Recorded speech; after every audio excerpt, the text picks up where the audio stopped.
Welcome to The Explainer. Today, we're diving deep into the invisible world of the atom.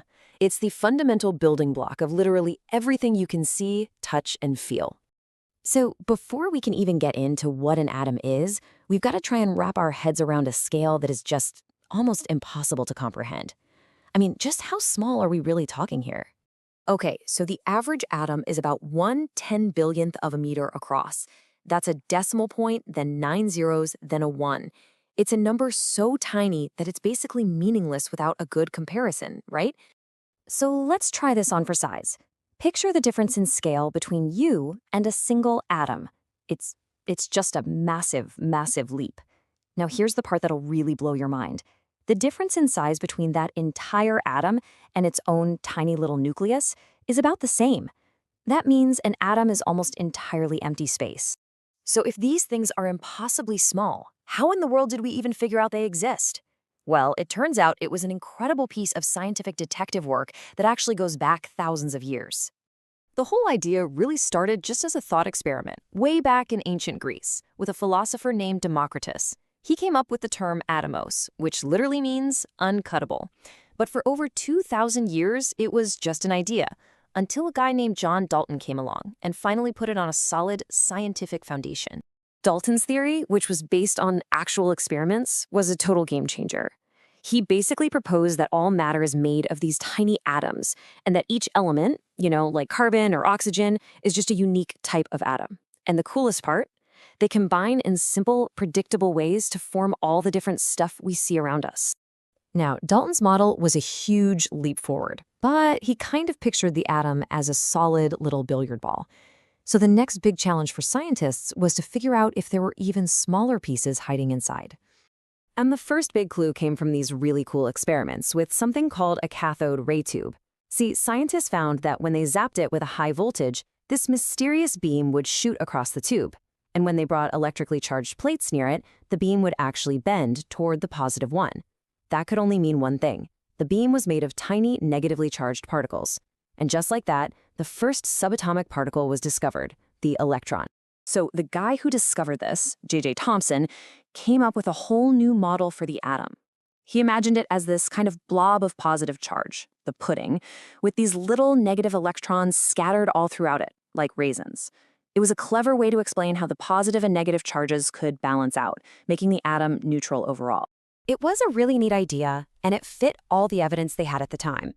But science is all about testing things. So this plum pudding model, it really had to be put through its paces. And this leads us to what is, hands down, one of the most brilliant experiments in the history of physics, dreamed up by Ernest Rutherford. He decided he was going to probe the atom by shooting these tiny, positively charged bullets, called alpha particles, at a sheet of gold foil that was so unbelievably thin it was only a few hundred atoms thick. Now, if that plum pudding model was right, those little alpha particles should have just blasted right through the foil, kind of like a bullet through fog. But that is not what happened. I mean, yeah, most of them went straight through, but some of them were deflected at really wide angles. And a tiny, tiny fraction, we're talking like 1 in 8,000, bounced almost straight back. Rutherford's own reaction just perfectly captures how shocking this was. The results were they were impossible if the plum pudding model was true. Something incredibly dense and powerful had to be inside that atom to knock a positive alpha particle back like that. The only thing Rutherford could conclude was that all the positive charge and almost all the atom's mass had to be crammed into this tiny, dense center, what he called the nucleus. And he figured the electrons must be orbiting this nucleus, kind of like planets orbiting the sun. But hey, this is science, right? You solve one mystery and another one pops up. This new planetary model had a huge problem. According to all the known laws of physics at the time, an orbiting electron should be constantly losing energy, which would cause it to spiral down and crash into the nucleus in less than a second. But atoms are stable. They don't just collapse. So what was going on? Well, the answer came from a physicist named Niels Bohr, and it involved a totally bizarre new set of ideas called quantum theory. Bohr suggested that electrons can't just orbit wherever they feel like it. No, they're restricted to very specific energy levels or shells. It's like they're on a ladder. They can jump from one rung to another, but they can never, ever exist in the space in between. At this tiny scale, energy comes in these little discrete packets, or quanta. So you take this quantum leap of an idea and you combine it with the later discovery of the neutron, a neutral particle that lives in the nucleus, and you finally get the model of the atom that we still use today. You've got this dense nucleus made of positive protons and neutral neutrons, and it's surrounded by a cloud of negative electrons, all locked into these very specific energy shells. So after that whole journey, this is what it all boils down to. All of the matter in the universe is built from just 3 tiny particles. The number of protons tells you what element it is. 1 proton, you've got hydrogen. 6 protons, you've got carbon. The neutrons just add some weight, and the electrons, well, they're on the outside, and they determine how an atom is going to interact with all the others. Okay, so we've got our fundamental building block, the atom. But how do we get from just one of those little guys to, well, everything else? The real magic happens when atoms decide to team up. When 2 or more atoms chemically bond together, they form something we call a molecule. And you can think of a molecule as the smallest possible little piece of a substance that still has all the properties of that substance. Now, if the atoms that make up the molecule are all the same type, like the oxygen we breathe, which is just 2 oxygen atoms bonded together, we call that substance an element. But if the atoms are different types, like water, which has 2 hydrogen atoms and 1 oxygen atom, we call that a compound.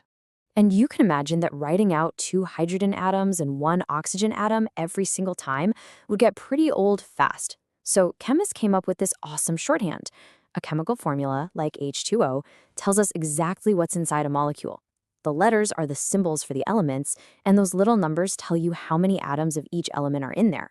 So something like C6H12O6, that's glucose, and it tells us it has 6 carbon, 12 hydrogen, and 6 oxygen atoms. Simple. And all of this brings us to one last really amazing thought. Out there in the universe, there are only about 92 naturally occurring types of atoms. That's it. And yet, from the nearly infinite ways these few building blocks can be combined and recombined, we get everything. We get stars, planets, trees, and us. It's a universe of just staggering complexity, all built from an alphabet with just a few dozen letters. So you have to wonder, what else is possible? If you found this video helpful, give it a like, leave a comment, and share your thoughts or questions. And subscribe to Science LM for more clear and well-explained science. See you in the next video.